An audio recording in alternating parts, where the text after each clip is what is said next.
So I want to introduce the panelists. This is not in order, but we have Desmond Milvenan of Engels and Volkers. We have Kent Redding of Berkshire Hathaway. We have Anna Lee of Moreland Properties, Gary Dolch of Sotheby's, Will Stakely of DEN, Ashley Stucki-Edgar of Realty Austin, and Ryan Rodenbeck of Spyglass Realty.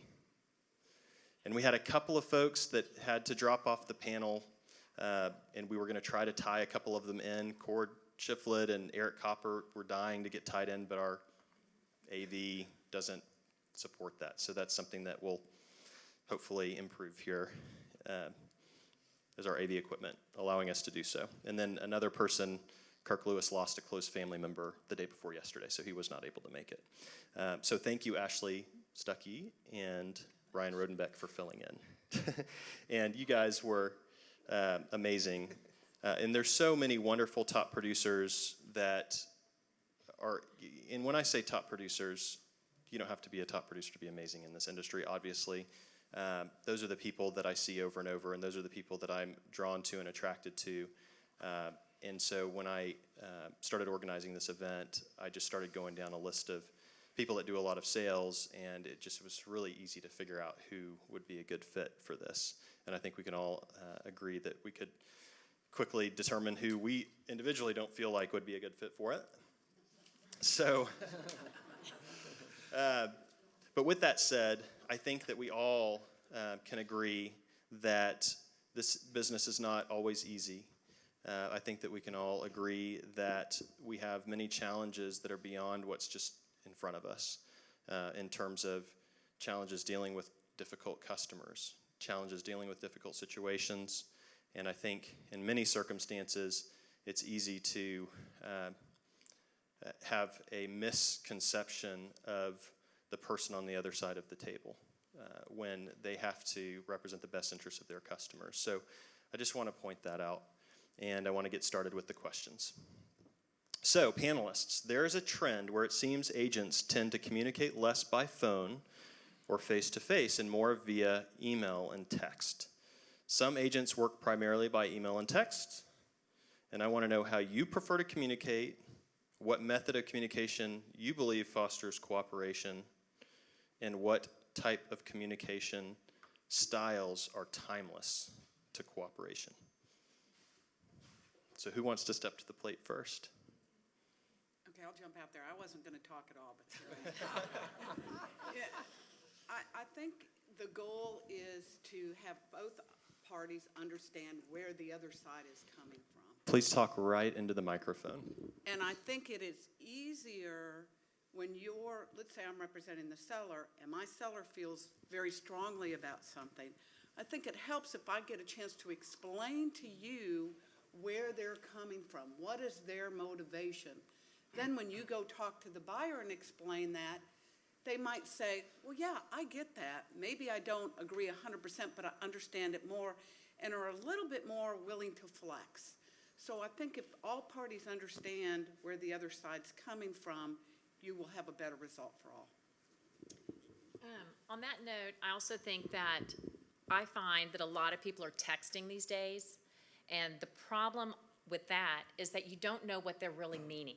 So unless you pick up the phone and you talk to them, you have a much better way of communicating and understanding that. This text stuff is great if you want to do like a showing. I think sometimes, especially if it says, text or call, because you can get a quicker response. But you just don't know the person's tone of voice. And I think you can blow a deal very quickly by this texting. And I understand there's a whole generation that likes to text. I like to text. But if you could pick up the phone and call the other agent, even if that means, hey, I have an offer coming, instead of just all of a sudden it appearing in your mailbox via email. But I think, texting is great for some things, but bottom line, good old communication, picking up the phone and talking to someone, hands down, will get you a lot further.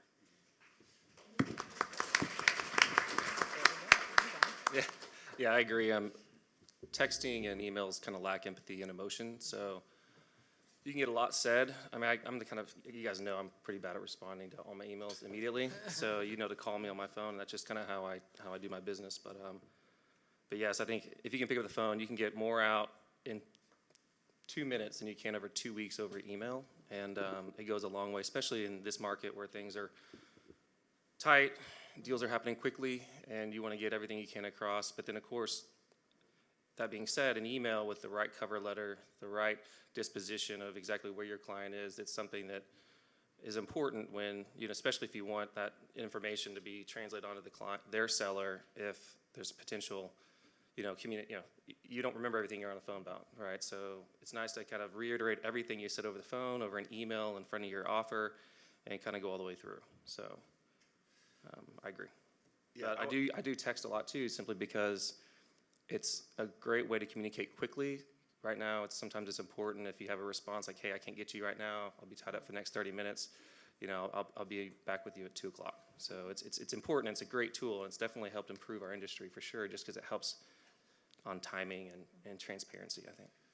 Yeah, I agree with what everyone says here, but the one thing I would say might be somewhat of an exception is every now and then I'll list a property that has 10, 15 offers and not able to have a 30-minute conversation with everyone. I do my best to call, but I think some agents need to know that if a listing agent has 20 offers on a property, they're not going to be able to have lengthy conversations. And I do my best to call everyone back, and I think it's a good practice to call, and if they don't answer, leave a message. But you also have to be cognizant of what the listing agent's going through, especially if you list $195,000 property. Sure. So. And by the way, if anybody in the audience has a question, we're going to do questions as we end my questions to the panelists. So, but if you do have a question related to this specific question at hand, feel free to raise your hand and ask it. Any questions about the communication piece of it? Texting, phone calls? Does the group, who loves texting in this group as the sole means of communication? Nobody will admit it. I know you're out there because a lot of people do it. Hey, Brian. Yeah. Can I piggyback just a little Sure. bit? One thing that you mentioned was the timeless piece, and I think that is critical no matter how we communicate, but start the conversation with kind, gratitude, courteous. I don't know about you guys, but when you make that first call with an agent, you kind of define the whole transaction by making that phone call and just letting them know we're going to get through this, we're going to land the plane, and we're going to work together. And to me, starting like that seems to keep you from getting off course as you go through the transaction. So that's the timeless piece, in my opinion. I heard a lot of wisdom behind that. I feel like a lot of times realtors feel like they can't be friendly or communicate because they represent the best interests of their clients. And that's just not true. We can be friendly. We can lay the groundwork for a successful transaction, and we can encourage the other party, somebody on the other side of the table, and say, look, if we can make this work, we're going to make it work. I'm going to do everything in my power. So thank you for pointing that out. You actually are representing the best interest when you start that conversation like that, right?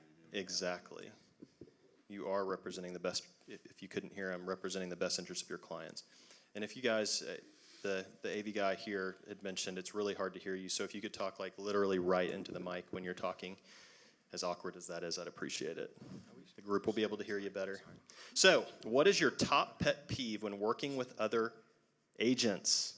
No names or recent events, so there are no hard feelings, and so we don't break any ethics rules.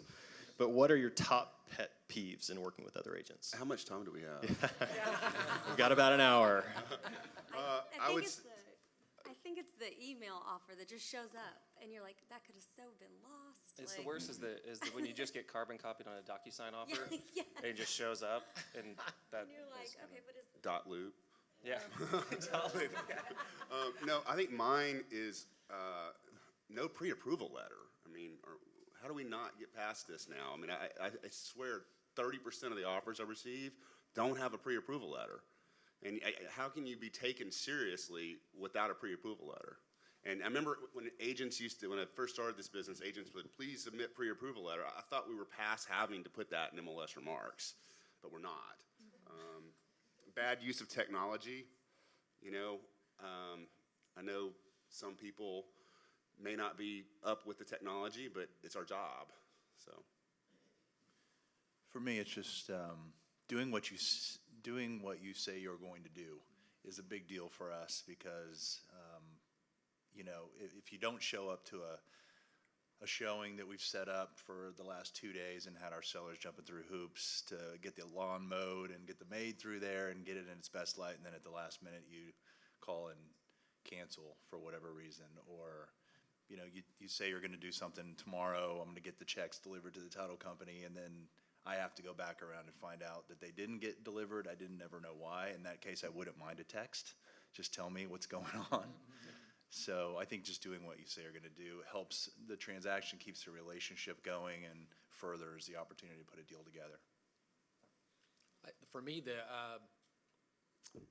pet peeve of mine is when agents get emotionally involved in the transaction and really become a part of the transaction instead of the representative.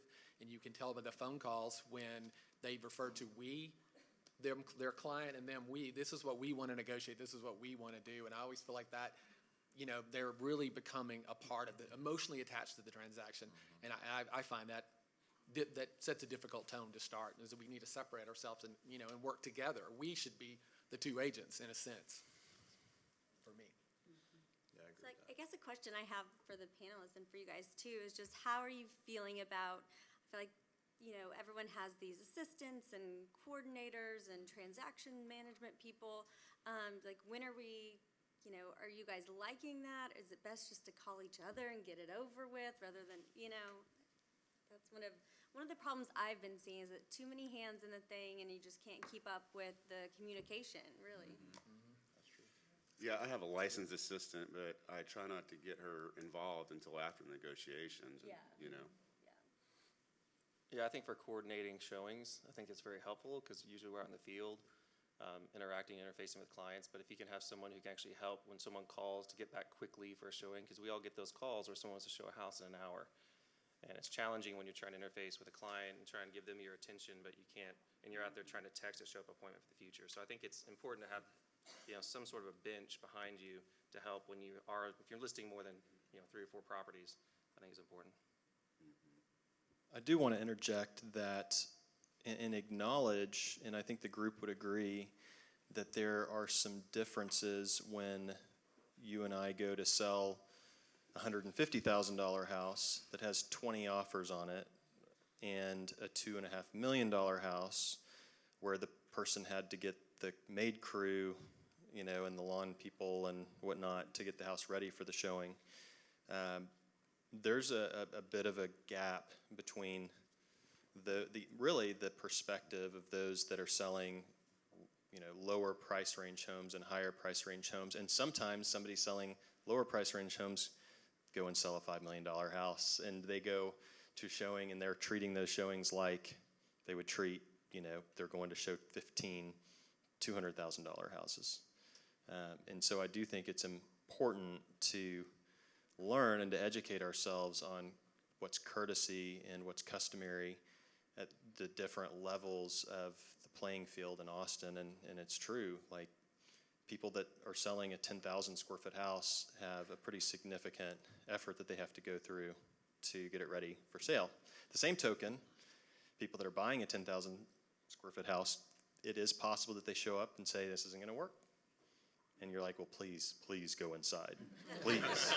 Just go inside. Just go inside. These people went through a lot of trouble. Come in, say no. You know, Brian, that's true. I mean, I sell all over the map. I'll go down, I mean, I do 100,000 all the way up. And the one thing that I think is extremely important, and one of the reasons we're here today, it's all about communication. And it's all about respecting the buyer and the seller. And I think if we can remember that, no matter what the price listing is on that house, that's where you're going to be more successful in the long run. Just be respectful and courteous to each other and treat each other as fairly as you can. And don't try to argue all the time.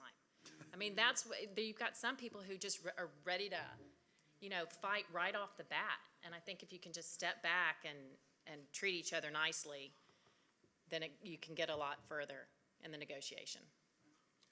one of my pet peeves is feedback, because I think it is respectful to the seller no matter what the price point, especially if the market shifts again. I was doing this a long time ago when things weren't just hopping right off the market. It helps everybody if you give good, reasonable feedback, because then you can help the sellers decide what their next step needs to be. And I just think that's common courtesy, whether it's, 150,000 or 2 million, to just give some feedback. Yeah, on that same token, I've had several, I use Showing Suite, and it sends 4 emails, and I've had several agents email me and ask to be removed from the Showing Suite emails. Don't do that. I mean, unsubscribe if you want to, but. I hate Showing Suite, just so everyone knows that. I It was hate it. him, no. My name is Gary, and I hate My Showing name, Suite. yeah. Feedback is an interesting topic, and we won't spend an awful lot of time on it, but I will say, and this is again a difference between, and I'm speaking of my personal experience selling houses. I've sold a lot of $200,000 houses, and I've sold expensive houses, and I'll have clients, and I will literally, I think the most houses I've shown her today was somewhere in the 25 to 30 range, and I don't ever want to do that again, but I have done that before. I mean, literally hammered through them, and then I've got people asking for feedback on the way back, and I'm like, I don't even remember. I'm so sorry. If I'm showing really expensive houses, I'm going to probably show 1 or 2 or maybe 5 tops, and those people are going through significant amount of effort to sell those houses, and of course their listing agents are as well. If I'm the listing agent, and if I'm the seller, I'm going to want them to follow up, and I'm going to want feedback. It is, in my opinion, very appropriate for that listing agent to call me back and ask for and pry on specific feedback. And as the buyer agent, I want to provide them the feedback that is clear, that's honest, but that gives them something that they can go back to their seller and make their seller feel like we now understand the sort of the takeaway from that, and whether it's an opportunity or not, or potentially an opportunity. So I would just encourage the group, if somebody's asking for feedback, which you're going to get more requests for feedback the higher the price range in my experience, to give them the time and the respect to do that, because they've gone through a lot to offer you the opportunity to see that house. Laura? To me, it's a professional courtesy no matter what the price range. I mean, if you ask me a week later, I'm not going to remember the house, honestly. But if I get a showing suite right after I've shown the property, I'm happy to do that. The thing about it is, the seller knows that you showed the house. And if you don't provide the feedback, that is not going to reflect poorly on me as the listing agent. It's going to reflect poorly on you. And I just think it's a professional courtesy that we should take a tiny bit of time to give some feedback. After all, we want our market to be healthy. We don't want listings to lay on the market a long time. So if we can help a seller, whether you're a buyer agent or a listing agent, it's a professional courtesy. That's just my opinion. Did everybody hear that? Okay, she was just suggesting that it's always courtesy to give feedback regardless of the price range. I definitely agree with that. So, another question?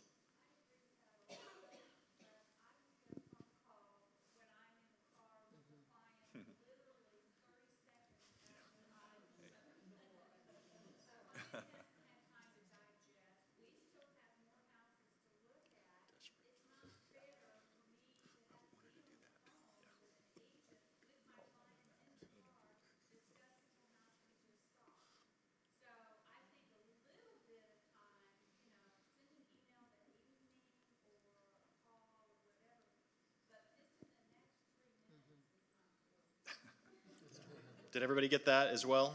It's the lockbox. Okay, good. Yeah, I think that it's important to understand that sometimes, it's always courtesy. I try to sometimes I don't feel like giving feedback because I've got so many things going on, but I'm investing in relationships with other people. I'm taking that extra effort to give them something of value, and they've given me something in return by allowing us to see that house. But there are many circumstances where giving feedback is at the exact spot is not always convenient nor appropriate. It's just I would say for those listing agents that call and leave a message, don't wait for me to call you back. Call me back again, and I will give you feedback. So any other pet peeves that we didn't discuss? Oh, yes, sir. Comment on the feedback. When I get an automated request for feedback, or I get a phone call, the phone call is kind of, I think, Kent, you said when you start off the conversation with that friendly cooperative, that shows me that the listing agent is really interested. And it does start that process that early. I may be writing an offer, it's a good time to talk. Everybody get that? He was saying that it is, if he's getting a phone call or some automated email, he said he's going to pay attention to the phone call. That's the more personal it is, the really a better opportunity it is for the seller, right? Puts the seller in a better opportunity to sell the house, and for us buyers to get, to give it attention. Yeah, because the phone call actually gives you an opportunity to even communicate better, especially if you're not there at the front door to show the property, and it's just a call first go. Your feedback, just sitting on a feedback report asking for it, but when you pick up the phone and call the agent and say, how was your experience? What did you see? Was something wrong? Was there some deferred maintenance? And you can actually have that conversation with them in real time. So I think there's those automated forms, there's only so much you get out of that technology, right? And sometimes I get great feedback. Hey, I found that the back door was unlocked. It's things like that. So again, Oh, phone that's calls. a pet peeve. That's right. Thank you. Oh, I'm sorry. Were you finished? No, I'm talking. Lock the doors. When you're showing a house, I've had many experiences lately where my seller will call me and say all our doors were unlocked. And I know that it's hard because you think you've locked it, and then the seller or the buyer goes back through. Just make a quick, run around the house and make sure they're all locked before you leave. I think that looks bad on our profession, because then the sellers always say, well, who are these agents? And then you have to go, So just try to lock all the doors, please. And if you remember that you didn't lock the door, Call the go agent. back. Yeah. And don't forget to leave the key in the lockbox. I have actually gone 3-4 houses and noticed a key from 3 or 4 houses back in my pocket. I apologize, whoever the listing agent was, on that house. Oh, that would be scary. So let's move on to the next question. What are the most positive character attributes that you've seen in working in cooperation with another agent? I know the negative things are easier to low-hanging fruit, but the positive attributes, the people that you're working with in Austin where you say, you know what, that person's amazing because of whatever. Well, I would say offering terms that are reasonable to the seller. If the seller's open title somewhere, and that's a good one. Not 15 days for option fee for $100. Not a third-party financing that has 30 days on it. Just tight offer terms with a pre-approval.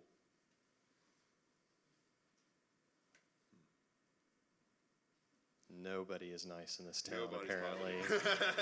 Nobody's nice. I think, this is a craft for all of us, and we all focus and specialize in different sectors of the market, different neighborhoods, and we're all learning. So I appreciate it when I'm in a new neighborhood that I'm not necessarily the expert on, and the agent actually, and I admit that, and the agent gives me like their full download of, pockets in the schools and everything else, and, because we all catch ourselves at times where we're outside of our little comfort zone. So I appreciate it, and I've seen a lot of agents who come back to me and who actually, Will, you do a lot downtown in West Austin, what are you doing north of 183, and so it's helpful, and I see a lot of agents who respond to that, so. Losing gracefully. Yeah. I go up against Kent a lot, and we've gotten to be good friends about that, so. But you're not sitting next to each other. Well, that's intentional. This is an act. Yeah. Not that gracefully. I think promptness, the thing that I appreciate the most when I'm working with agents is just the response. Just even if it's a quick email or a quick voicemail, is a prompt response within a reasonable amount of time. So we're not just looking and finding and what's going on and we don't know, we can't find the agent. So promptness is when I see that, I really appreciate that. Yeah. Yeah, getting zero focused on the deal that's at hand and just taking that as priority over other things, because we're all getting hit with a million different things at once. But when you're negotiating the deal and you have an emotional buyer and seller on the line, on both ends of the transaction, timeliness, and I think people who are at the best of their game understand that, respect that, and, we typically get deals done. So I think it's just transparency and being on the ball. I have appreciated when another agent will proactively offer to do something, and it may be something as simple as drawing up an amendment. But just saying, hey, I can see that you're really busy. I can draw that up for us and send it out. It can be the smallest tokens of courtesy that make such a big difference, and just kindness. And like, there's certain people that I do deals with. I did a deal recently with a girl, and I could just feel the kindness and the caring behind her, and I just knew, like, this is a great person. She cares about people. It wasn't just me. It was just and she wanted to get the deal done, and it was great. And she didn't want conflict, but sometimes you have to deal with that. And anyway, so that's what comes to mind for me. I enjoy it if I'm working with an agent, and let's say we've got a particular buyer and a seller, and it's our job to facilitate to where everybody walks away happy. If I can get an agent that will brainstorm, well, what about this? What about this? Not saying that we're going to say yes for our client, but brainstorm on how can we make this work for everybody. Let's us discuss the options before we go back to our buyer and seller. And you can't do that on text or email. You have to talk to somebody. That's what it all boils down to, is just the communication side of things and setting the cadence and letting the agents put deals together, because that's our job. That's what we do. We put them together. We figure out a way to put a deal together. I love that. That's great. And I will say that in regards to negotiating, there are many times where I've had to deliver news that I know that the other realtor is not going to want to hear, or a term that they're not going to want to receive. And there have been times where I just say flat out, you're not going to like what I'm about to tell you. I'm the messenger. I represent my client. I don't like to be a bad guy, but I've got to deliver this message, and here it is. And I'm going to hang up now. Call me later. So, but definitely communication, being upfront, and not assuming that it's the realtor that's the problem, or that the realtor is crazy when they lob a crazy counteroffer or something that doesn't make sense, because they may be keenly aware that it doesn't make sense. Yes, ma'am. Well, I appreciate it when we're involved in multiple offers, where the listing agent will actually return the phone call to tell you whether you received the contract, was disappointed in losing it. I have been involved in about 5 transactions where I never heard from the listing agent, and even though I called several times, I never found out whether our offer was even in the running. Multiple offer situations. That's her frustration and the lack of communication from the listing agent. My understanding is that it is the decision of the seller how the listing agent handles that situation. However, we all know that the listing agent, more often than not, sets the tone of the process, and the clients will follow their lead. And so I think that I have the same frustration. If I'm going through the time and effort to put together an offer, number one, I'd like to have it be a level playing field. The way that I typically handle a multi-offer situation when I'm selling a house is I don't necessarily say we'll make a decision by this time on this date, which is a perfectly fine approach. But if I get an offer and then I get another offer, I'm typically going to call the first offer and say, hey, just so you know, we got another offer. If you guys want to submit another one, I'd let everybody know. We're in a multiple offer situation. You should probably put your best foot forward, best and final up front, because we're going to look at all of these and we're going to make a decision. And in that case, sometimes the seller will decide to counteroffer one of the best offers, not necessarily just accept it. So there's a variety of situations, but 100%, if somebody takes the time to submit an offer, please, as a listing agent, consider communicating with everybody involved so that they know where you stand at some point. And that, what point is really up to the seller. Laura? Also love it if listing agents wouldn't hold the offer for a week or whatever. Yeah. You know, Amen. it's supposed to be presented timely, and waiting 5 to 7 days is not timely. There is no place that you can go in the world where you cannot respond to an offer. There's just not. I know that pretty much firsthand. So, Any thoughts on any of the questions that you heard that you want to add to? Agree with holding the offers. That's frustrating. Okay. Would you agree that it's the seller's decision whether you hold the offer? Of course. Absolutely. But like you said, more often than not, you control that tone. Okay. You could still communicate that. My seller said, I'm sorry, but this is what they want to do. Exactly. So at least let them know, because they've got buyers on the other end that are freaking out. So, Well, and it's different if you list on a Thursday and you put, in the MLS that we're not going to accept any offers till Monday, but there's no communication or, they're just holding the offer and I get back to you. Next question, and I hope that this doesn't seem redundant, but from your field experience, what is the number one way Austin realtors can improve their cooperation with other realtors? Number one way. set the tone, start picking up the phone and calling everybody, set a precedence on, look, I'm here to make this deal happen, I'm willing to work with you, can't wait to work with you. I love it when agents come with that attitude. I think we've sold a lot of deals to agents that I've never known before. And now, when I see them show one of our listings or they want to, put an offer on a deal, I look forward to working with them again if the deal went really well the first time.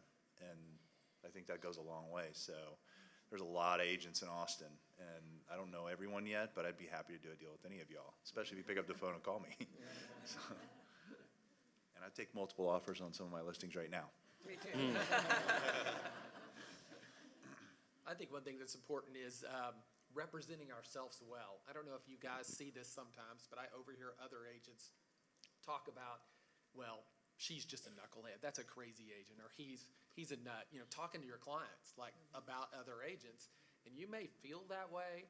And certainly there are some knuckleheads, and I've been one many times. But that doesn't represent us well. Don't say that. I mean, we need to set the tone, and because consumers and clients already think kind of low of us a little bit, and it's our job to raise that up and just keep that kind of talk to ourselves. Don't tell our clients the other agent's crazy. Just focus on the black and white. I think that would be a way that number one thing we could do to raise, awareness of our field and our craft. Yeah, I think raising the bar is important for all of us to kind of daily walk that walk every day. One thing too is I always, when I'm showing houses or anywhere, I act as if I'm on the camera. Because these days you never know when you're going to be on camera, and so you just, whether you know you are or not, just there's a lot of eyes out there in this the technology in the world. So just keep that in mind, because I've realized too late that I was, so just a warning. There's a lot of eyeballs out there. Yeah, being professional, and I think Kent said it, take the emotion out of it, and when you're negotiating, not being so emotional. I see that a lot. Yeah. Renee? One of the principles of the code of ethics is the golden rule. And it's not he who has to go makes the rules. It really is treating each other the way we would want to be treated. And so if you can ask yourself in a transaction, is this the way I would want to be treated if I was on the other end of that transaction? I think it would make a difference. Agreed. Bill? Okay, you guys are gonna not like this much maybe, but I think the worst thing that's happened to us being kind and courteous to our colleagues is when the contracts changed to say we have 3 days to deliver the option fee. The old contract said we are presenting the contract and the option fee, and we had to go to somebody's office and say, hey,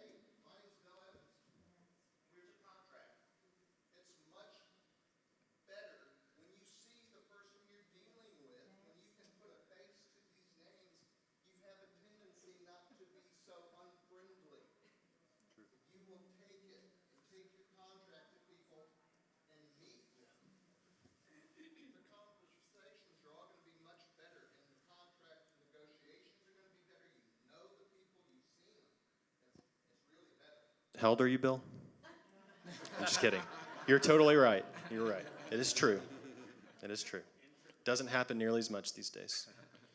Yes, ma'am. Brian, piggybacking on what Will said, act as if you're on camera. Just assume every email you send can be forwarded. There they are, yeah. Yeah, another pet peeve is when I get negotiations forwarded from an agent, from their client, directly to my inbox. That obviously it wasn't wordsmithed or anything. That's just poor form.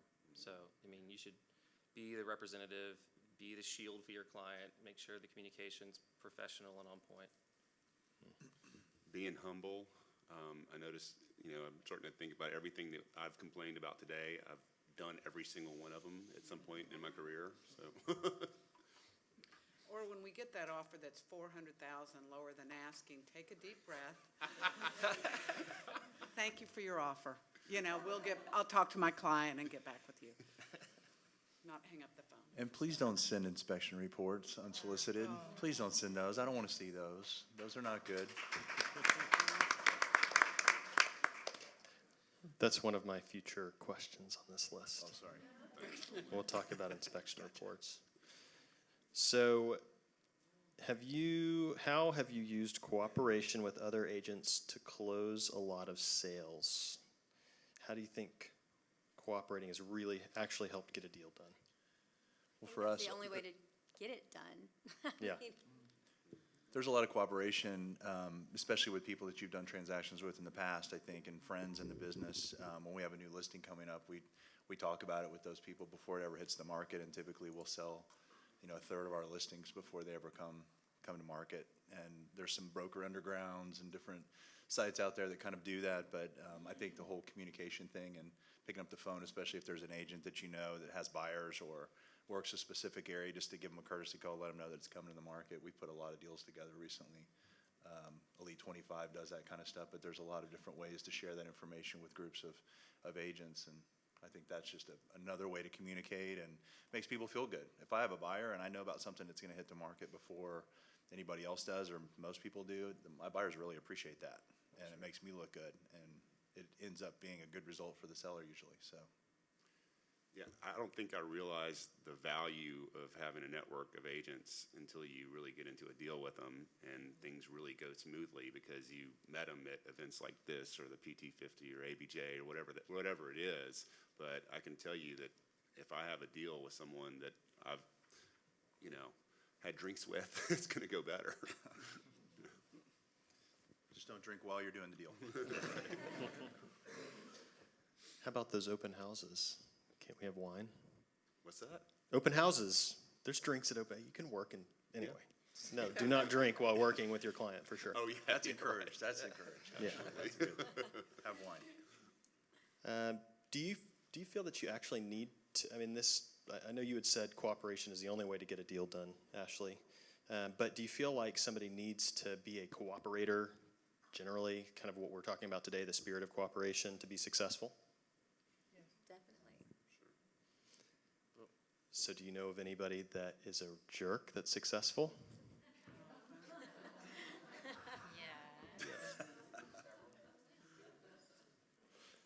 So the question again is, do you need to be cooperative in order to be successful? I think the answer is yes. I've met people that are jerks that are successful, but it's not long lasting. I think it'd be how do you define success? How do you define success?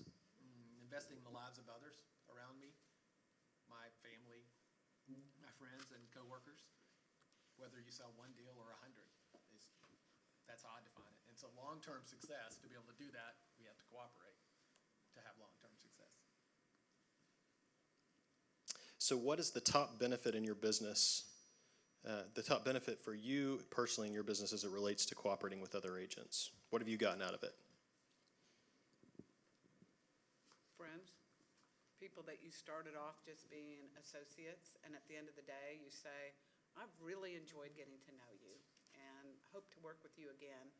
And if you see them, as somebody mentioned earlier, showing your listing, you're so excited, and you can call them and say, oh, I hope we can do a deal together again.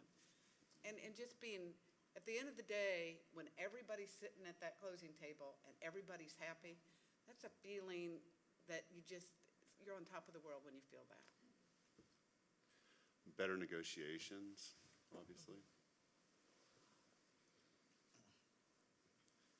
Yeah, I think it can be a lonely business sometimes out there, and I think it's a lot more fun when you have a lot of friends that are in it. I think it makes you feel good about what you do for a living, and having a lot of friends that you invest your time with and your industry, and continue to try to do things like this and sharpen your skills and discuss these topics, I think is really a part of what makes what we do a lot of fun. So I think it's great. So if you could change anything about the culture of Austin Realtors, what might that be? Because there is a culture. If you go to New York City or LA or Austin, Texas, there's a culture. What's our culture? What would you change about it? Well, Austin's a pretty laid-back town, you know, and I think some people might take that to an extreme, you know. Like if you're on vacation, just make sure there's some contact that we can communicate with, or at least respond to a text. But, you know, this is a small town. I've been here 37 years. It's growing, but reputation is king. So just, you know, just, again, take your profession, be proud of it. Being professional, and you know, a lot of things that people write on these forums, I think they need to think about how they're going to look back on that in 5 years if they were to see what they wrote, and is that professional? I've seen people attacked on forums where, you know, it's like, come on guys, you know, people jump to conclusions on forums. I think that needs to be dialed back a little bit. I think coming from curiosity is really, really big, because I think we all, you know, we want to get deals done, obviously. We want everyone to be happy. And then when something does go wrong, rather than just assuming that, oh, they did that on purpose, or oh, that happened because of this, I just ask first. Say, hey, did you know that, you know, this was going on or whatever? And at least you can come from that way. And I think at the end of the day, that helps everything just kind of come back together. Well, one thing I do love about our agents in Austin is Austin's a pretty kind of open table city. You know, we always communicate a little more. We're friendlier. We'll tell you pretty much anything. So just ask an agent questions and they'll usually answer. You know, in New York, everyone's kind of shielded. Other markets are different, but in Austin, everyone's very friendly, very helpful, and use that to your advantage. I actually came from the commercial side of the business. I was in commercial real estate until I started my company in 2007. And in Austin, and I did work all over the country, and I can tell you, you know, the culture on the commercial side of the business is ultra competitive, a lot of testosterone. It's like head to head. It's really amazing, and I made good friends with people with competitors, but it was like we were in a fight, or you know, we were pretending like we were friends, but. That is one reason that I personally chose to get on the residential side of the business. Really, I wanted to try it out. I wanted to see, is it the same or whatnot? But a big part of the difference is access to information and sharing of information. On the commercial real estate side, information is held, you know, tight to the vest, and information is dollars. And so they don't share the information. And if you own or have control over a certain product, that's golden, and you don't give it away. In our business, we share the information. We have the IDX feed. We all have the listings out there, and there's plenty of business to go around for all 11,000 of us.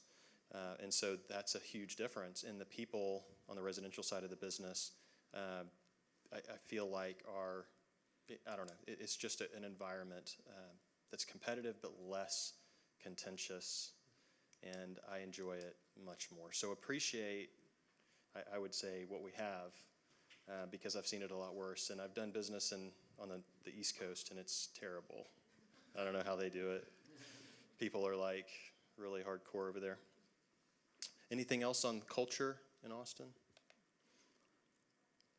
So what are some real-world examples where realtors must act upon their fiduciary duty to their customer over cooperation? And I've heard a little bit of these examples earlier. Any particular examples that come to mind? So cooperation, I'm sorry, fiduciary duty to your customer over cooperation, and some of those real world examples where we've had that happen. Well, I don't think Gary's gonna like this very much, but, I've had a buyer tell me that, I need to send the inspection report.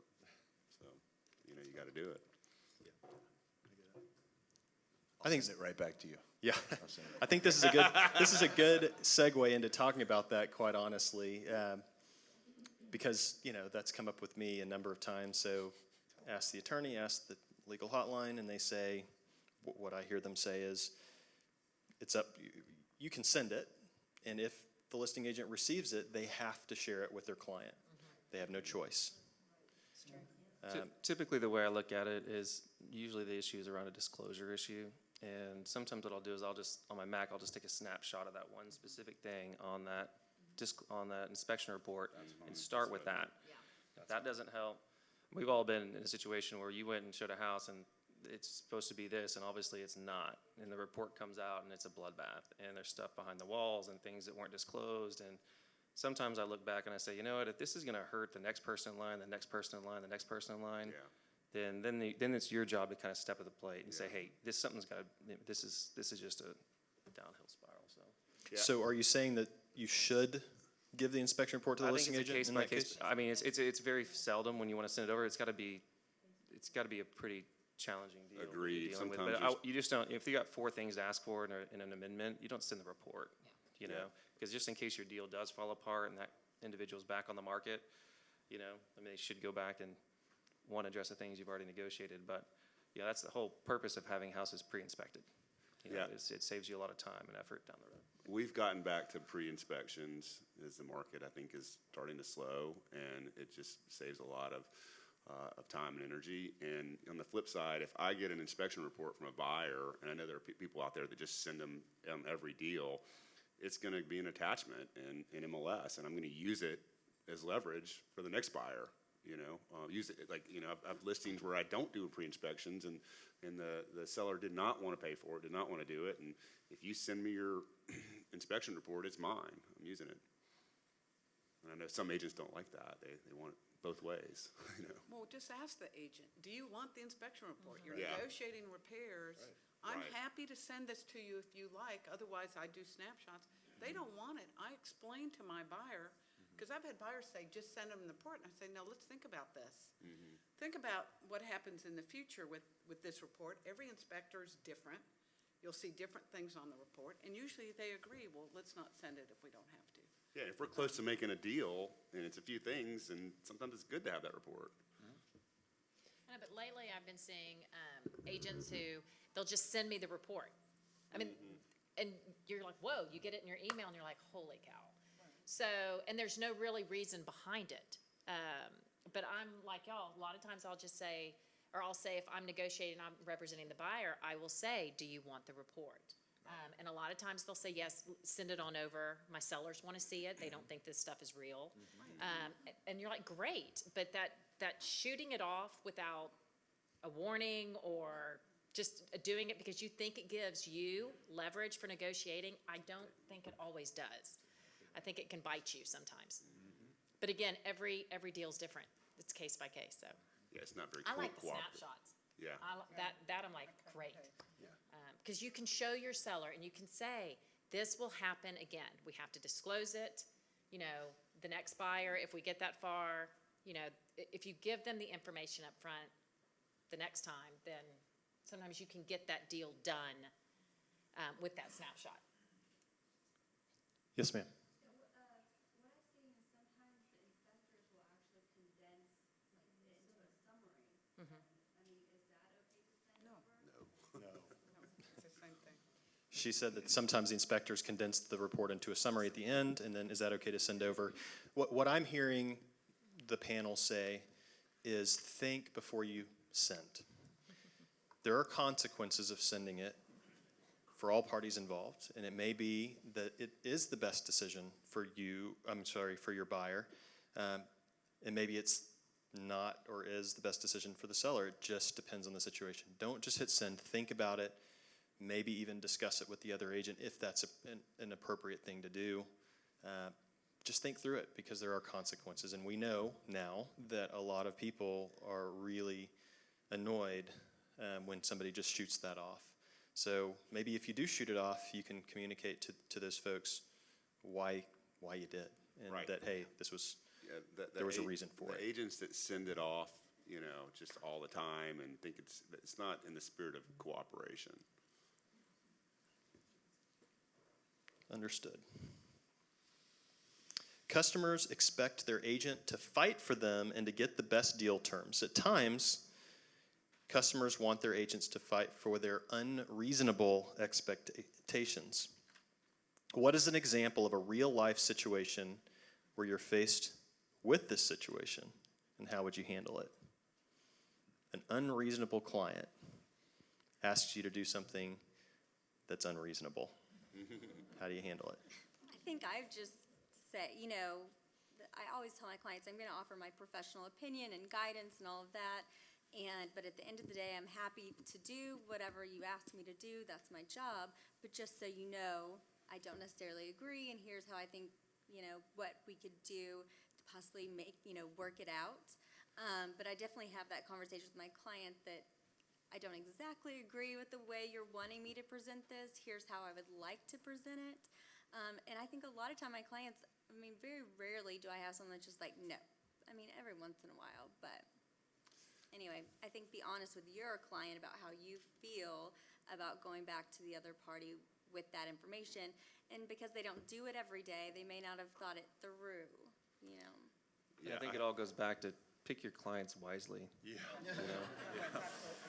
Yeah, you got to communicate with your clients just as much as you got to communicate with realtors. So that's where it starts. And, you can tell real quick if they're going to be a challenge, and then it's up to you to decide if you want to work with that or not. But we typically don't.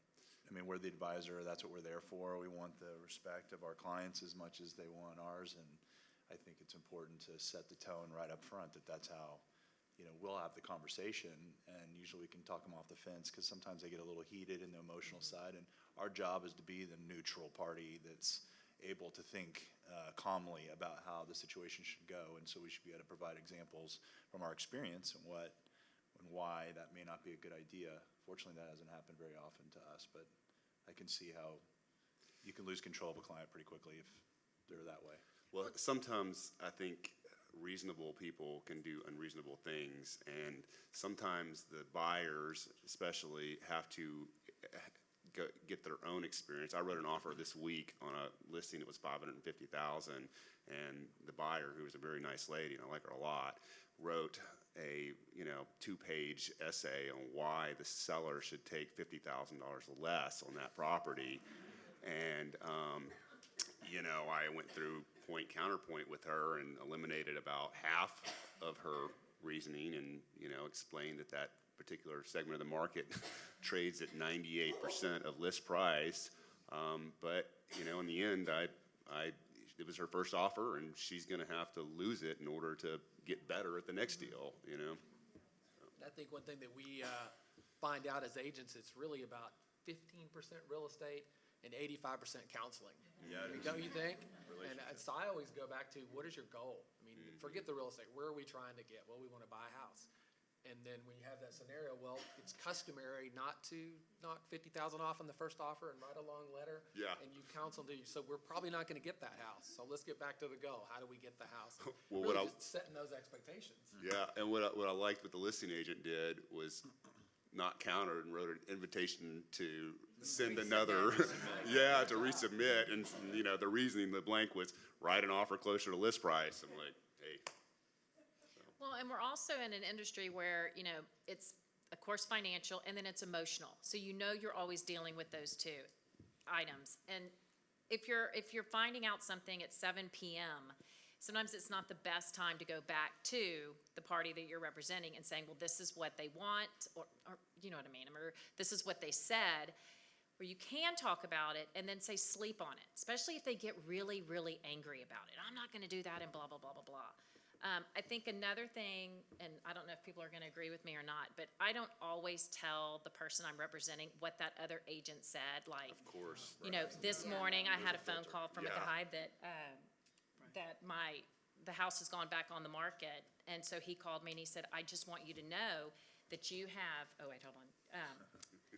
Damaged goods. Your listing is damaged goods. And that's how he started it off with me this morning. And I was like, this is a perfect thing to say today, because and he's like, and I think we're going to make an offer on the house. And I was like, so I'm, my human nature is, okay, well, great, this could be a very interesting negotiation. But then I'm like, okay, step away. And I don't go tell that to my seller. I don't say, guess what, here comes an offer, and he says it's damaged goods. Yeah. So, that's a very interesting, watch what you say. He's positioning. Yeah, well, I mean, I'm like, I don't think it does any good. One really thing that I think is important to point out is, we've got a great market, and it's not going to be great forever. I'm always wondering when the next downturn is, and it's easy to sell houses when the market's doing this, but man, when it goes the other direction, it's really hard to talk clients into pricing where they need to be, price ahead of the market, right? But you're pricing down, and gosh, it just seems like 2009 was yesterday to me. But I think it's, my favorite saying, just some of this conversation reminded me of one of my favorite scripts, when you have a client that is pushing back on whether it's a price or whatever it is, just to say, look, with all us realtors have been around a while, we all joke about being the, wanting to be the third realtor, right? Because the first two get fired, they can't get it sold. By the time it gets to the third, the seller is willing to price it at whatever it takes, right? And they do nothing and they get it sold. So that's something I use with my clients all the time. I'll say, look, I understand that you're frustrated that the market, or you're not getting it sold, but, we need to adjust it. I don't need to be, fired. It'll get sold at the right price. I think communication is a whole nother discussion that really, with our customers, that can really help in how we communicate and cooperate with other realtors. So a part of cooperation is our job on the back end with our customers, is my point. Anything else on that topic?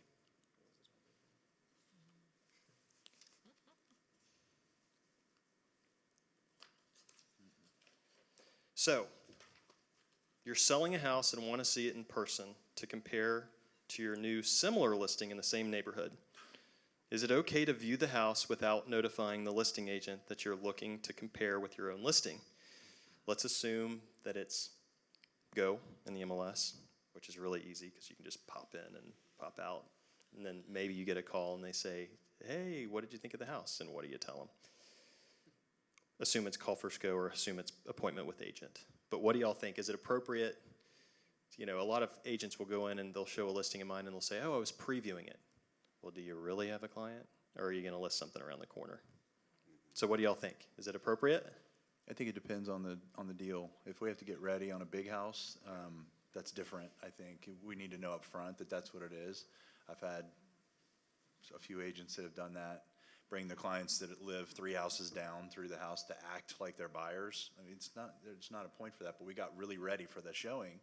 I think there's value in that. I think you can still get feedback, honest feedback from a listing agent that's listing one down the street, and maybe you get to go see theirs too, and then you can provide some good feedback to your seller. But if it's a go or something like that, or call first go, I don't think there's a big deal. I think it just depends on what the size of the listing is and how much preparation is going into it. And I think going back to communication, I think it's important. I think I would call and say, hey, I'm coming to see it. I'm listing one down the street. If you want to come see mine, blah, blah, blah. But that's just part of the communication. I think it's part of the process. And I think it's important for us to be able to see other listings that are on the market in the neighborhood. It helps us determine where our pricing is and if ours has got some deficiencies that one doesn't, or vice versa. So yeah, it's all about being respectful. I mean, if your client wants, if your neighbor wants to see the house, send them during an open house, or call the agent and say, hey, do you mind if I piggyback on your next listing? Right. I'll come 15 minutes after your showing. Exactly. I mean, that's just common courtesy.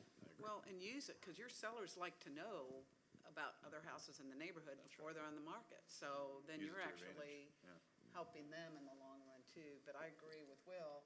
Just if somebody calls and says, can I piggyback when you're going to be over there anyway, so you don't have to go, your seller doesn't have to do anything That's awesome. additional work. Yeah. But I think you should always be honest with the other agent about what your goal is. Just remember karma. Yeah, absolutely. It always comes back, yeah.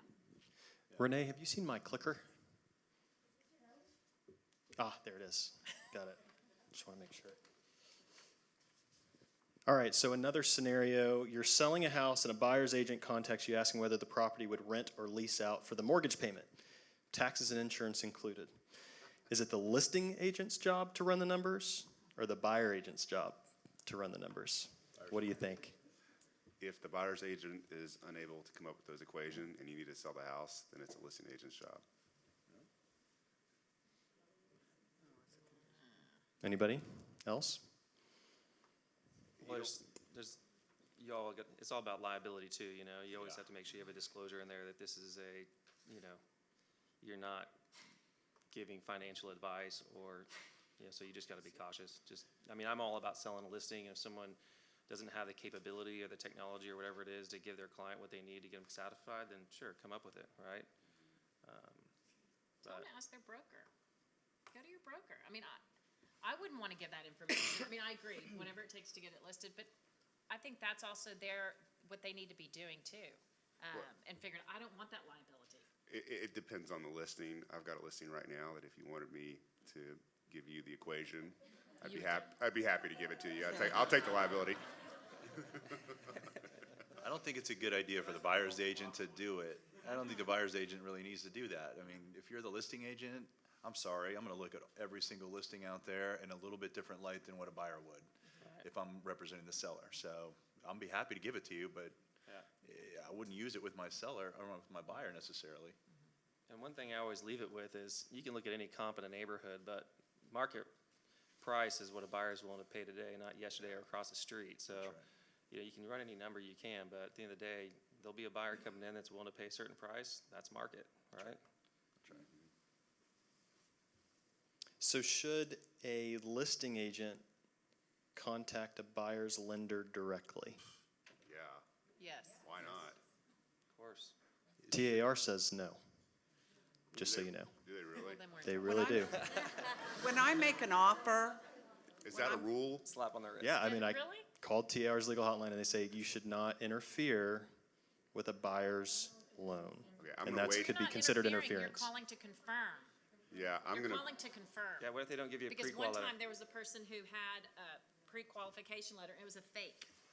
Nice. So you just call to confirm and say, I just say, hi, I've got this listing.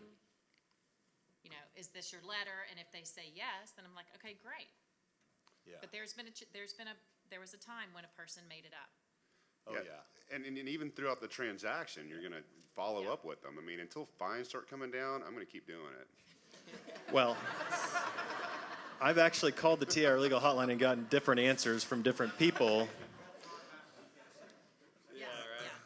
Yeah, you can't always assume that what they say is right. It's like the city of Austin. They're gonna put the burden on you, and they'll answer to protect them. hopefully, Whoa. if you're representing a buyer, you've already talked to that lender before you make your offer. And then when I submit my offer and do my warm and fuzzy letter, I say, feel free to call the lender. And I've already talked to the lender, so I know what he's gonna say. Yeah. I would consider it fiduciary responsibility. Yeah. I think your seller would want to know that it's a real deal. Holly, did you have a question? I saw your hand up.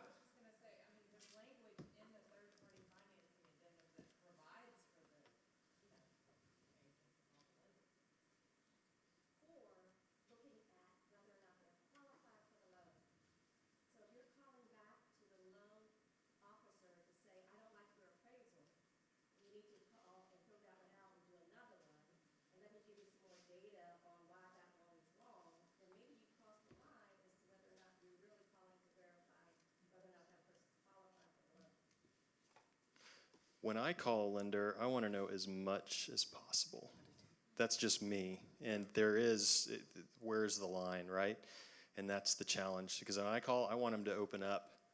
Is this a slam dunk? Or is there a possibility that, one thing or another may not work out? And what is it that I don't know? And who are they getting a loan from? And The lenders that I work with on those deals, I encourage them to call the other side and just introduce themselves. Usually it's a good idea for them to do it anyways. They're trying to grow their business, but I think it's just a courtesy and a proactive way to go about saying, look, these clients are solid as they get. This is a good client, and just to let you know, if you have any questions, here's my contact information. I don't think there's anything wrong with that. As long as they're not sharing financial information with you about their client, I think that's great. Yeah, that's a good move right there. Laura? Brian, on your last question, I'm sorry to go back, but I think it's kind of important since there's still a lot of bad information in real lists. And as a buyer's agent, you're relying on that information and the information that's in the listing.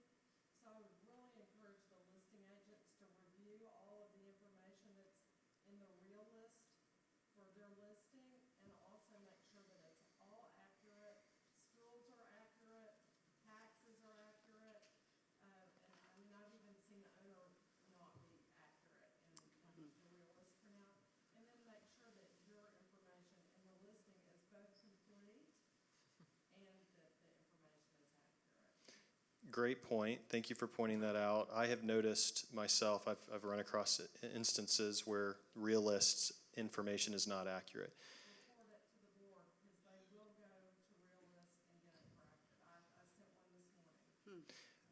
The only way that I know to cross-check it is to go directly to the city or the county, whatever the direct website is that has the information, because Realist is not always necessarily correct.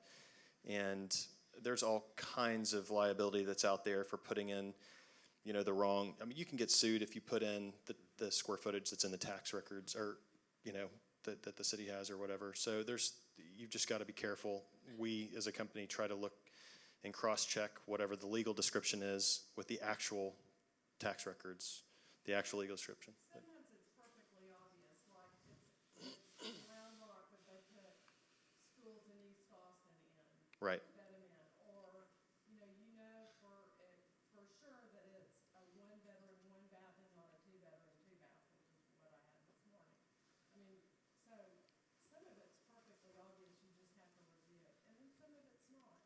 Like when the Round Rock taxes were only feeding half of the tax into the real list, you just have to really watch it. Mind the details and actually look at the information in your listing to make sure it's correct.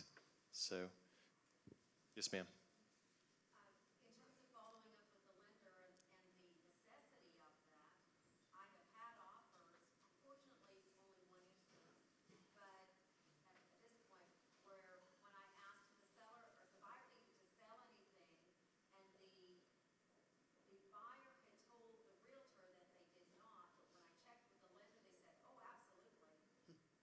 We would have gone into contract on that, or we could have gone into contract without me asking that question. That's a standard question. Thank you. Did the panelists and others change the estimated tax to the rate times the list price? What's the question again? When you pull the information and it has estimated tax, they're usually based on the last tax year versus if you've upped the sales price or the list price. You just want it as accurate as you can get it. Yes, ma'am. We're not projecting taxes. Closing disclosure, it's going to be very important for both the listing agent and the selling agent to talk with the lender, because the lender needs to know if there are repairs that have to go on to the closing document.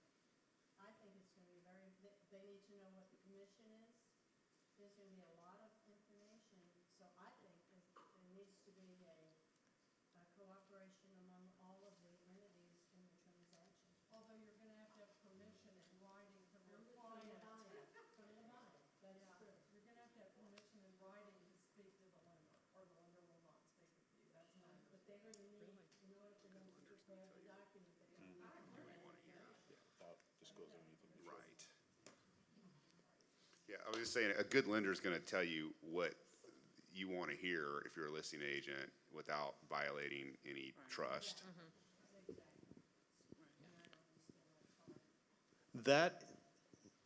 Those are all the questions I have. I want to open it up to the group to ask any questions related to our time together, anything that has come to mind during our time together, even answers to questions that you guys feel like weren't addressed in our time together. So, sir, go ahead. How do you guys feel about the strategy of course it's a cash offer,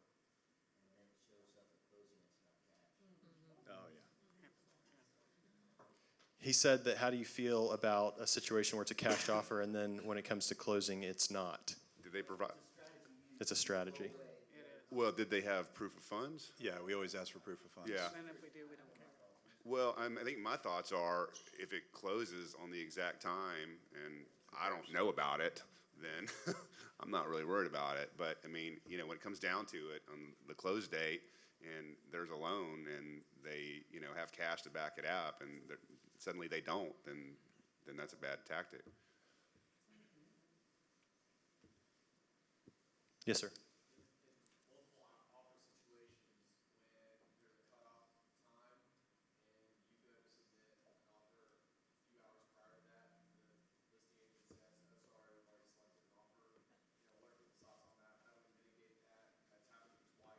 Wow.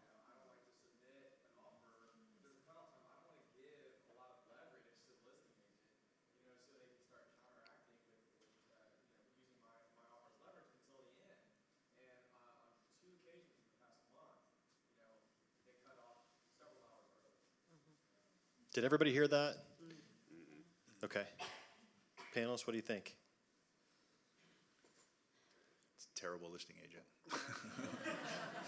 I might go to their. I would take all offers from my clients in your best interest to take them. If you say you're gonna wait, then you wait.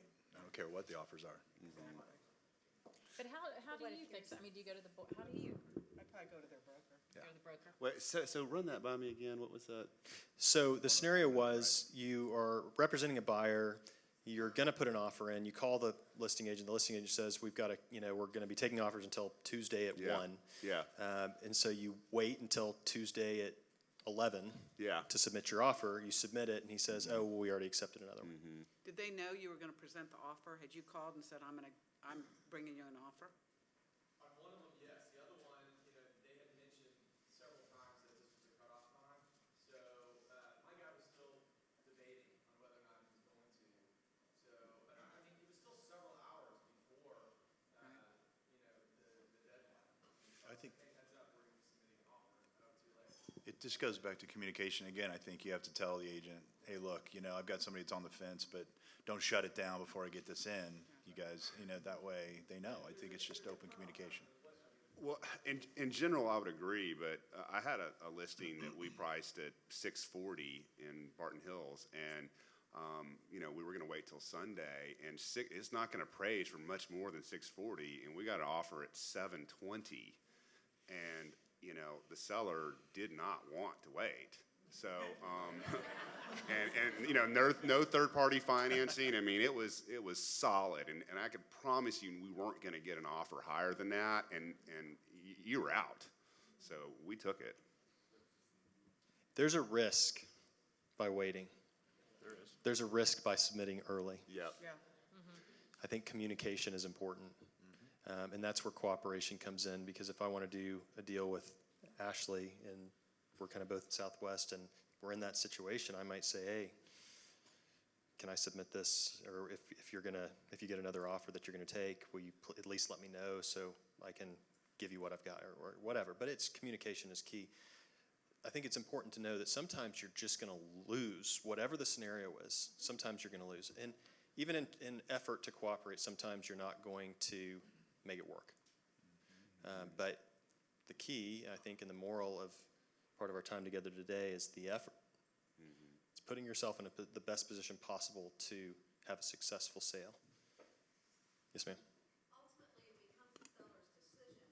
We're representing the seller, and in my thoughts, so if, like he said, if they want to take it early, they have the choice of taking it early. And so maybe what we can do is if we take something early, we can also update the MLS, given that we'll try to remember that. Or even maybe a phone call to everybody saying, hey, Yeah. hey, we're cutting it accelerating. short. Yeah, Yeah.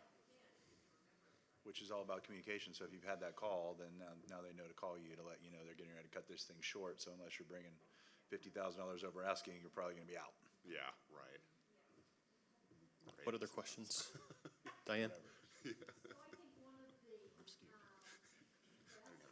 best tools that we have is built on cooperation, and that's our MLS.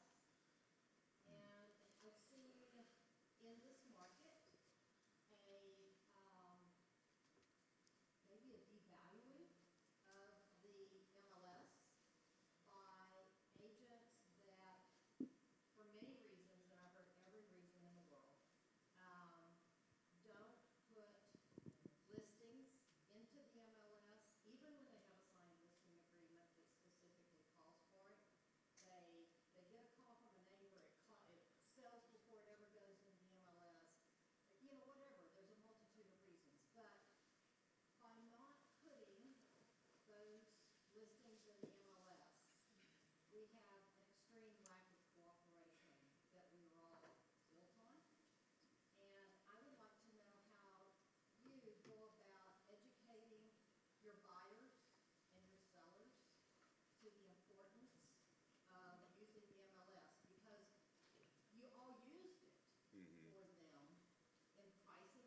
You're saying putting, inputting an off-market listing into MLS? Yeah. Whenever it's reasonable, I know there's going to be situations. Yeah. That doesn't make sense, but I think sometimes, if Yeah. you sell it before it goes into the MLS, still put it in as a comp. Yeah, I personally, I've kind of pissed off a few people because in a lot of cases, I will not let a property be shown until it's on the market. And, I've seen a lot of agents that bragging that they sold something on 0 days on the market. Well, if you sold something on 0 days in the market and it was put pending for after it was active, the market didn't get a response. The market didn't get a chance to respond to that listing. And I think it's almost malpractice to sell. Now, obviously there's exceptions, but I see a lot of listings that are sold off market, and I just think it's in this market, it's negligence in most cases.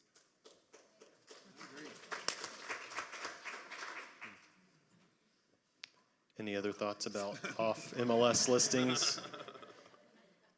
And Diane, I understand what you're saying and agree, but for instance, just had somebody buy something off market. They were very concerned about their privacy. They didn't want, their taxes to shoot up, which they would have if it had been put in MLS because it had never been seen. No, but it would go to sale price. They would automatically, the tax district looked at. And I agree with you. And we had some issues with appraisal for exactly the reason you're saying. We knew there had been sales in this area, but we didn't have the MLS to substantiate it. So I see both sides. And it all comes down to the seller, I think, too. I have a lot of sellers that say absolutely 100% don't want it in the MLS for a lot of reasons. Mostly privacy and security, but we use the MLS as a tool, absolutely, and we try to put as many of those in there, especially if we sell them off market, and record the sale because it helps. Typically, it'll help the market. If we sell something off market, we're usually getting a better value for it because we're going to get full price. It's not even on the market yet as our response if somebody brings us an offer that's less, and we won't necessarily sell it if we're not getting our price without bringing it to the market. But we always try to record it. But if it's a $15 million listing and the taxes have it at 2, you're talking about a very large swing and in some cases a reason for a buyer not to buy that place. Well, yeah, that's what I was just about to ask. You guys are talking about super high-end luxury. That's where they usually go. Right, That's where it happens. but and I agree with that in most cases, but, in the normal world where most buyers, I think you should record it. Yeah. Right. It helps everybody. Should we start talking about syndication? No. That's a joke. Never mind. Never mind. I'm going to take one last question, and then I've got a short closing presentation. So one last question for you in the back. I noticed on a lot of forums and stuff on Facebook where seasoned agents, and I'm a seasoned agent myself, are kind of attacking newer agents because they just don't have the education yet. What advice do y'all have for new agents for this market? Ask questions. So she had mentioned that she's following the Facebook forums. Some of the more seasoned agents just hammer the newer agents and tell them how it is. So what advice do we have for the newer agents as to how to get along? Of how to get along, basically? How to make it better and more cooperative. Yeah, get some training. No, I'm serious. I've interviewed a lot of people, and I don't provide, if you're a new agent, you cannot come to my brokerage if you just got your license yesterday because I don't provide the training that you need. So, and I'm not joking at all. I think a lot of times new agents get caught up in stuff that's not as relevant, and so they start getting on those forums and asking a little bit off-subject questions, and I can see how they can get hammered on that sometimes. But I think it all goes back to, talking to your broker and asking those questions of people that you already have relationships with. And then if you're trying to put a deal together, I love working with new agents. I think it's great. Just call me and tell me that you're new, and I will help you figure out a way to sell our property.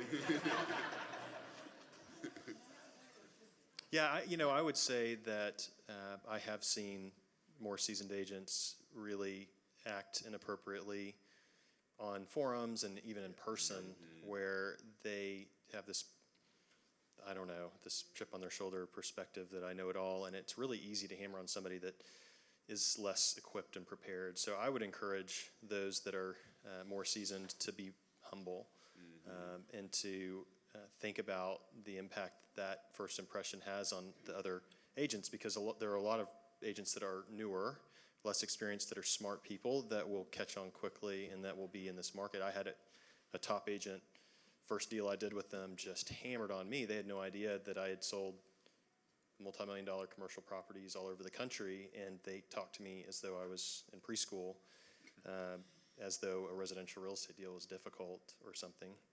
And it's not. Residential real estate deals are as easy as they get. It's great. It really is great. Our business is fantastic. It's a short turnaround time to get paid. And so, I think that we can all agree that we need to step outside of ourselves sometime and consider other people's feelings and the future impact of how we treat them. I think the best thing to remember is that we were all new at one time. Yeah. And tell the other person, tell the other agent, be honest, this is like Gary said, I don't think you're gonna mess them around and take them down the wrong path. Just tell them that this is one of your first deals. Yeah. So if I say something stupid, you know where I'm coming from. Right. Yeah. So they understand it helps. And then the flip side, if you're newer and somebody's getting frustrated with you, just be patient and ask them, and that's how we learn. I mean, we learn under pressure and stress and making mistakes. Even the most successful people in the world are successful from their failures. So let me just close this up here. Thank you all for all the questions. Thank you, panelists, for your time and your care for the industry and making this better. I just want to kind of run over a couple of things. So cooperation does not guarantee a sale or even a positive outcome. And this is something I really wanted to stress to the group. But it does establish an environment conducive for resulting in the best outcome. We are problem solvers. We get up every single day and we solve problems. And I can tell you that there's some problem that I come across every day in this business. And the more business you do, the more problems you'll come across. And I see it for my agents as well. So if the person on the other side of the table is looking at it from a less emotional perspective and a more problem-solving perspective, here's a problem. We've got crazy clients. We've got a challenging situation. How can we get the best solution? So put that in your mind instead of panicking. Don't panic. Think of solutions and sleep on it. I heard the sleep on it thing. I get emotional about things. I sleep on it. I get up the next day and I feel differently. And I realize, hey, I need to be more reasonable. And a lot of clients will do the same. So goals for cooperation, creating goodwill. Goodwill goes a long way. It's amazing how you can improve your business if you have goodwill with other realtors. Establish credibility. It's really nice when other realtors talk well about you because you're a good person and you're a good realtor. You know that you're doing well if other people are speaking, in your own industry, are speaking well about you. Developing trust.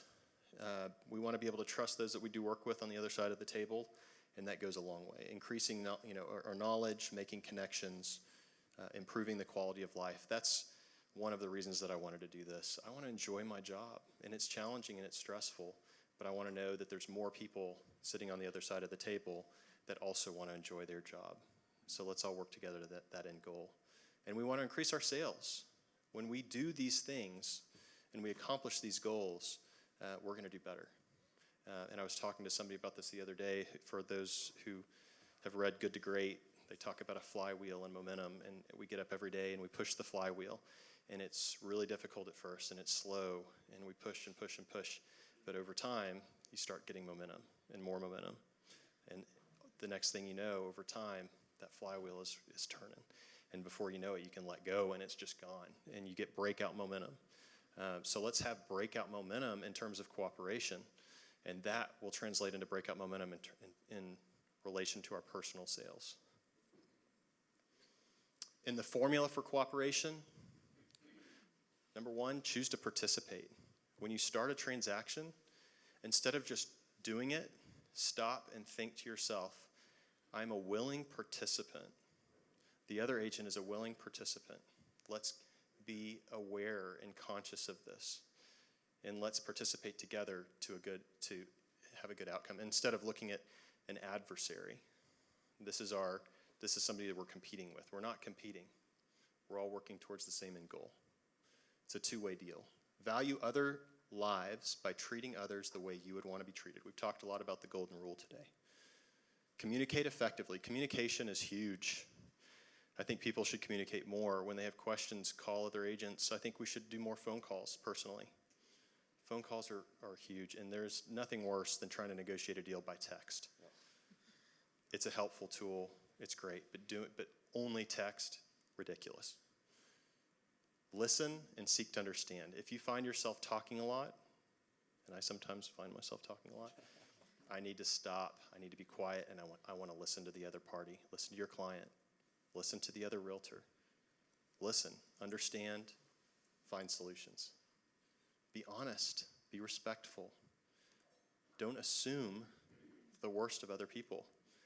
The vast majority of the people you deal with, I think our intuitive instinct is to think that they have something to hide, or they're lying, or they're just working in their best interest. And there are some of those out there. But the vast majority of us are good people that have different circumstances. You don't know what's going on in their lives at that moment. You don't know why they're panicking. Maybe they have a financial situation where if the deal falls apart, they're crushed. Well, that stinks. And we need to be passionate and caring for those circumstances. So work constantly and incrementally towards the best outcome. The deal's not done until it's done. Literally until the money's in the bank. I've gotten a check, given it to my bank, and the check got kicked back. Think you got the deal done. It's not done until the money's in the bank.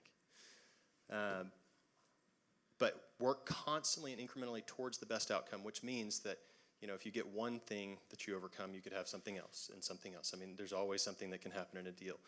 And my boss, when I was in commercial real estate, told me, he was a New Yorker, and he said, Brian, he said, the longer before the deal closes, the more chances for a deal to die. He said, somebody's going to get hit by a bus.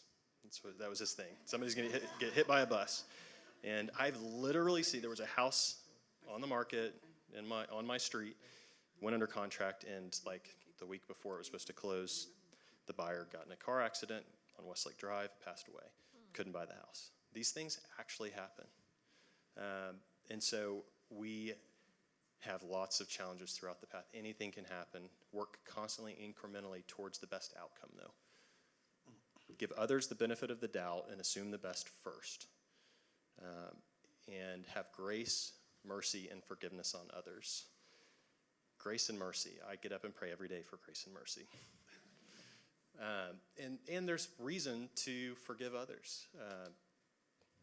We all know that we've had realtors that have just wronged us in different ways. And so we need to put that behind us and move forward. And do what you say. Let your yes be yes and your no be no. I think Gary had mentioned that earlier. It's important. And stay calm. Solutions are better achieved when thinking clearly and not emotionally.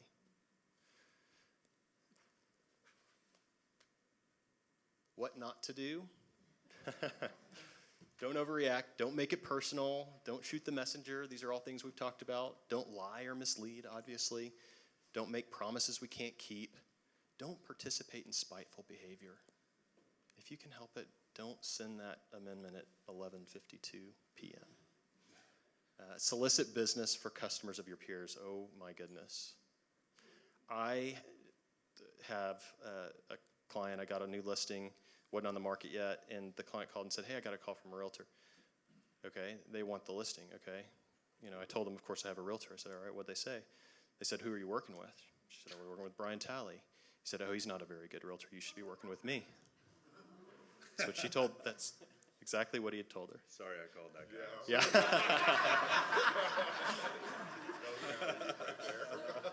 There are people out there that have this type of behavior. Let's not be that person.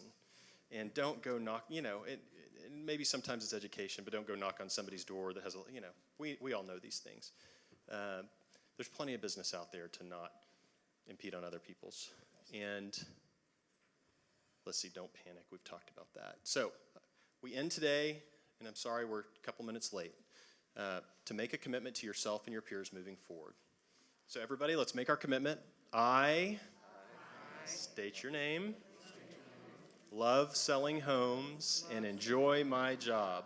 I will commit to making an endless effort to build positive, meaningful relationships with other realtors in order to enrich the lives of others and my customers and to fulfill my fiduciary obligation to my customers. Class. Thank you all for coming. I'm going to start, a Facebook forum, and it's going to be called Care to Cooperate. And it will be a forum that's not to share private listings and not to talk about vendors, just for a support group for all of us who have these situations, dealing in cooperation, and it'll be an encouragement and a place to go to answer questions. So if y'all see an invite to the Facebook forum, I hope that you'll all be involved. Thank you for being here today. Hey, thanks, and thank Brian. you, panelists. Yeah, you put it together. Yeah, go ahead. Thank you for being here. Nice to see you. Okay.